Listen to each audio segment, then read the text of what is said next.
సతీష్ గారు మీ ఒపీనియన్ ఏంటి? ప్రభుత్వం ఆల్రెడీ మంత్రుల ప్రకటనలు చూశారు, 3 కొత్త పథకాలు గణతంత్ర దినోత్సవం రేపు ప్రారంభిస్తున్నారు, కాకపోతే కండిషన్స్ అప్లై అంటున్నారు, ఏం చెప్తారు? వాళ్ళు ఏదైతే తెలంగాణ రాష్ట్రంలో వీళ్ళు ప్రభుత్వం రాకముందు కాంగ్రెస్ నాయకులు, ఈ కాంగ్రెస్ ఎవరైతే కొంతమంది ఉన్నారో అందరూ కూడా తెలంగాణ రాష్ట్రంలో ఉన్న గుళ్ళ మీద గోపురాల మీద ఒట్లేసి మేము అది చేస్తాం ఇది చేస్తాం, ఏడాది లోపు 2 లక్షల ఉద్యోగాలు ఇస్తాం, మా సోనియమ్మ పుట్టినరోజు ఇది చేస్తాం, దసరా రోజు ఇది చేస్తాం, దీపావళి రోజు అది చేస్తాం, మళ్ళీ గణతంత్ర దినోత్సవం రోజు ఇది చేస్తాం అని చెప్పేసి దొంగ మాటలు చెప్పి కల్లిబొల్లి మాటలు చెప్పి ఈ రోజు కాంగ్రెస్ నాయకులు ప్రభుత్వంలోకి వచ్చిరు. ఏడాది ఇప్పుడు 13 నెలలు గడుస్తుంది, 13-14 నెలలు గడుస్తా ఉంది. మీరు చేసింది ఏందిరా ఆయన అని చెప్పి ప్రజలందరూ అడుగుతా ఉన్నారు. రైతుల రుణమాఫీ అన్నారు, మీరు చేసింది లేదు, సగం చేసిరు, సగం ఎగ్గొట్టిరు. రైతు భరోసా అనేది ఇప్పటి వరకు దిక్కే లేదు. మీరు ఏది కూడా సజావుగా చేయలేదు, ప్రజాపాలన అంటారు తప్ప కానీ నిర్బంధ పాలనలో ఈ రాష్ట్రం ఉంది. విద్యార్థులు వాళ్ళ ఉద్యోగాలను అడ్డం పెట్టుకుని మీరు ఉద్యోగాలు సంపాదించుకున్నారు, మీరు పదవులు సంపాదించుకున్నారు, మళ్ళీ ఇదే నిరుద్యోగులు రోడ్ల మీదకి వచ్చి ధర్నాలు చేస్తే వాళ్ళ మీద లాఠీ చార్జీలు చేస్తా ఉన్నారు. ఇప్పుడు ఈ రోజు శివగారు ఒకటండి, కరోనా సమయంలో ఎట్లయితే శానిటైజర్స్ ఎక్కువ సేల్ అయినాయో ఈ రోజు తెలంగాణ రాష్ట్రంలో కాంగ్రెస్ ప్రభుత్వంలో హార్పిక్ ఎక్కువ సేల్ అవుతా ఉంది. ఈ రోజు ఎందుకు తెలుసా అండి హార్పిక్ ఎక్కువ ఎందుకు సేల్ అవుతుందంటే ఏ రోజైతే వీళ్ళు గుల మీద గోపురాల మీద ఒట్లేసిర్రో, దొంగ మాటలు చెప్పిర్రో, లంగ మాటలు చెప్పిర్రో, ఆ లంగ మాటలు ఎండగడుతు గ్రామ సభలో యావత్ తెలంగాణ ప్రజలందరూ కూడా ఎండగడతా ఉన్నారు. హార్పిక్ తోని నోర్లు కడుకోవాలని చెప్పేసి ఈ రోజు తెలంగాణ ప్రజలు ఇంటింటికి హార్పిక్ కొంటా ఉన్నారు. తెలంగాణ ఈ కాంగ్రెస్ ప్రభుత్వానికి కొంత ఆదాయం వస్తుంది. ఈ కాంగ్రెస్ నాయకుల నోర్లను ఏదైతే కల్లిబొల్లి మాటలు చెప్పి ప్రభుత్వంలోకి వచ్చిరో ఈ కాంగ్రెస్ నాయకుల నోర్లను హార్పిక్ తో కడగాలని చెప్పి ఈ రోజు తెలంగాణ సమాజం అంతా డిసైడ్ అయింది. అందుకే హార్పిక్ సేల్ పెరగబోతుంది.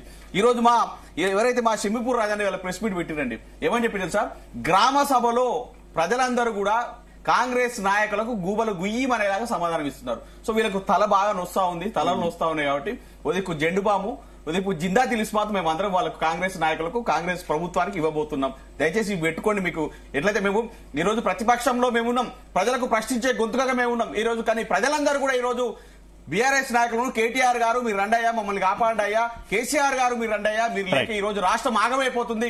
ఈ కాంగ్రెస్ నాయకులకు బుద్ధి చెప్పాలంటే మళ్ళీ బీఆర్ఎస్ పార్టీ రావాలని ఈ రోజు యావత్ తెలంగాణ సమాజం కోరుకుంటా ఉంది. రైట్ రవికుమార్ గారు మీరేం చెప్తారు? ఆల్రెడీ ప్రభుత్వం తీసుకున్నటువంటి డెసిషన్ తెలుసు, అలాగే బీఆర్ఎస్ వెర్షన్ కూడా మీరు విన్నారు కదా, ఏమనిపిస్తుంది?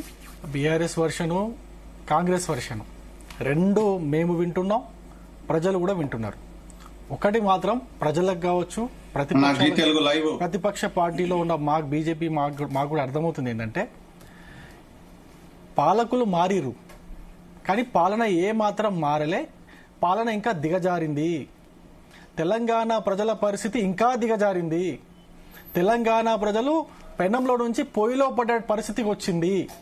ఇది తెలంగాణ ప్రజలందరూ అర్థం చేసుకుంటున్నారు.